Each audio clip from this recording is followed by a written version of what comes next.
Assalamualaikum warahmatullahi wabarakatuh.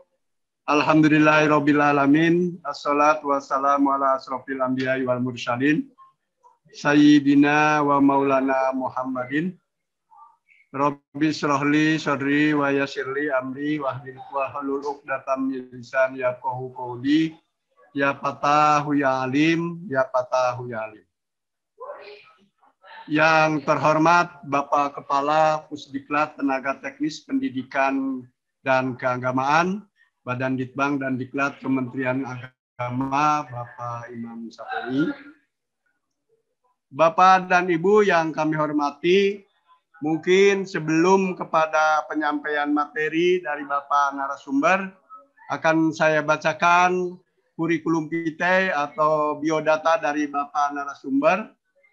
Nama Bapak Dr. Imam Syafi'i MPD, tempat tanggal lahir, beliau dilahirkan di Jember 27 September 1965, NIP 1965 09 27 1993 031001. Alamat rumah yaitu di Perumahan Sinar Pamulang, Tangerang Selatan. Jabatan beliau adalah sebagai Kepala Pusdiklat Tenaga Teknis Pendidikan dan Keagamaan, unit kerja yaitu di Badan Ditbang dan Diklat Kementerian Agama. Itulah kurikulum vitae dari Bapak narasumber kita, dan pada kesempatan ini beliau akan menyampaikan materi terkait dengan pembangunan bidang agama. Dan juga nanti di akhir kami mohon perkenan Bapak Kapus untuk membuka secara resmi kegiatan ini. Atas perkenan Bapak kami ucapkan terima kasih. Wassalamualaikum warahmatullahi wabarakatuh. Kami persilahkan Pak. Ya. Bismillahirrahmanirrahim. Assalamualaikum warahmatullahi wabarakatuh.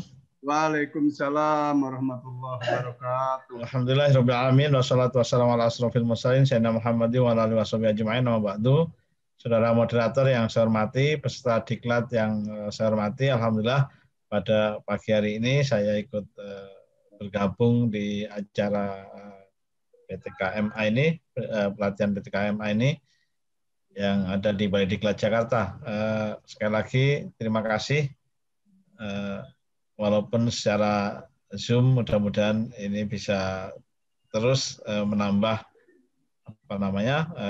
pengetahuan kita semua terkait dengan pengembangan di profesi kita masing-masing. Sekali lagi saya mohon maaf ini, saya izin sebentar dengan Pak Kabalitbang tadi karena pada jam yang sama ini presentasi seluruh kepala pusat yang dihadiri oleh Kepala Balai Diklat ya. Ini saya izin sebentar meninggalkan, yang penting saya bisa silaturahmi ini. Jadi pertama begini yang ingin saya sampaikan dalam konteks pembangunan pendidikan agama ini, kita ini kan punya mimpi di masa depan ya, kita punya point of arrival, kita ingin punya titik tiba yang akan kita tuju, yang ada dalam visi Kementerian Agama. Dalam lensa kita memiliki visi di 2020-2024 tentang visi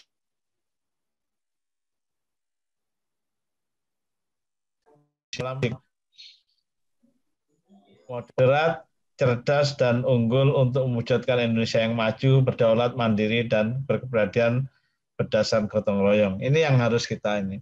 Jadi semua kita, saya kira harus tahu mimpi-mimpi kita, mimpi besar kita, termasuk ini mimpi bangsa kita dalam rangka membuat Kementerian Agama yang profesional dan andal. Jadi profesional tentu di sini kita bukan lagi amatiran, ya. Kita bukan amatiran. Lawan katanya profesional ada amatir. Nah, kalau ada petinju profesional, ada petinju amatir. Jadi kita ini profesional, bukan amatir. Oleh karena itu, apa yang harus kita lakukan? Kita terus mengupdate diri, kita terus mengupgrade diri untuk mengejar ketertinggalan, untuk mengejar kesenjangan kompetensi kita semua. Ini yang fungsi daripada pendidikan dan pelatihan ini. Kita sudah hebat, kita sudah berprestasi, kita sudah baik. Sekali lagi, kalau kita tidak mau belajar lagi, kita mau berlatih lagi, akan pasti ketinggalan. Anda sudah berada di posisi yang tepat, tapi Anda akan tergilas kalau Anda diam di tempat. Kita harus terus bergerak, kita terus harus maju, kita harus selalu melakukan inovasi-inovasi. Ini salah satu fungsi daripada pelatihan pendidikan dan pelatihan ini. Yang kedua, agar kita andal, ya, profesional dan andal, saya kira ada dua hal yang paling tidak kita harus pahami, harus kita lakukan. Pertama, jangan sampai ketinggalan terhadap informasi-informasi, pengetahuan, perkembangan-perkembangan terkait profesi yang kita tekuni. Jadi, apa yang kita tekuni sebagai guru, sebagai pejabat, sebagai apapun profesi kita, jangan sampai kita ketinggalan informasi, pengetahuan, perkembangan-perkembangan yang terkait dengan profesi kita. Kalau kita sudah ketinggalan terkait dengan perkembangan, perubahan informasi terkait dengan profesi kita, ini sudah pasti kita tertinggal. Bahasa anak sekarang namanya kudet, ya, kurang update, ya. Ya. Terus kita maju itu. Yang kedua, jangan sampai tidak tahu informasi aturan, kebijakan, regulasi terkait dengan profesi kita. Ini yang saya tekankan. Kita harus terus tahu, terus mengetahui, kita terus mengupdate regulasi-regulasi, apa kebijakan-kebijakan, apa aturan-aturan yang terkait dengan profesi kita. Supaya apa? Kita melakukan sesuai dengan aturan, kita melakukan sesuai regulasi, kita mulai sesuai dengan kebijakan-kebijakan. Dua hal ini yang penting saya sampaikan agar kita terus mengupdate diri, ya, ingin mengupgrade diri dalam rangka kita mengurangi kesenjangan kompetensi kita. Yang ketiga, ya, tadi pertama jangan sampai ketinggalan informasi atau pengetahuan, yang kedua jangan sampai tidak tahu regulasi, yang ketiga adalah kita harus selalu berinovasi. Kita lakukan inovasi-inovasi terkait dengan profesi yang kita tekuni. Kita mengajar bukan untuk anak yang lalu, bukan untuk anak sekarang, bahkan kita yang ajarkan itu bermanfaatnya untuk masa depan. Oleh karena itu, kita harus melakukan inovasi-inovasi. Ada 3 hal yang saya pikir Bapak Ibu sekalian harus kita terkait dengan inovasi.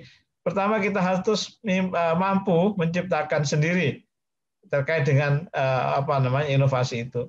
Kalau kita tidak bisa menciptakan sendiri, pastikan kita yang terbaik. Sama yang kita lakukan dengan yang lain, tapi kita coba lakukan yang terbaik. Yang ketiga, kalau kita tidak bisa menciptakan sendiri, kita tidak bisa yang terbaik, pastikan ada distingsi, ada bedanya yang kita lakukan dengan yang lain.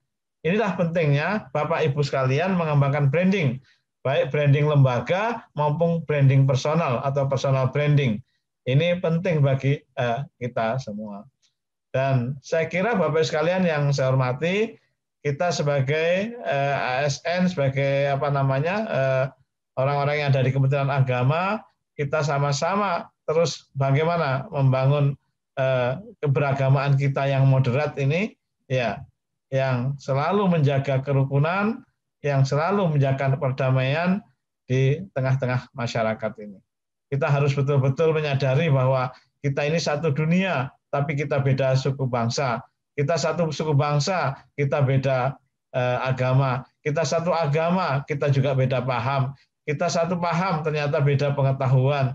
Kita sama-sama satu pengetahuannya, kita beda-beda pengamalannya. Sama-sama mengamalkan, beda menghayatinya. Sama-sama menghayatinya, beda keikhlasan. Semuanya beda kalau dicari bedanya. Tetapi yang penting buat kita, bagaimana kita membangun perbedaan itu menjadi membangun kekuatan, membangun kebersamaan kita.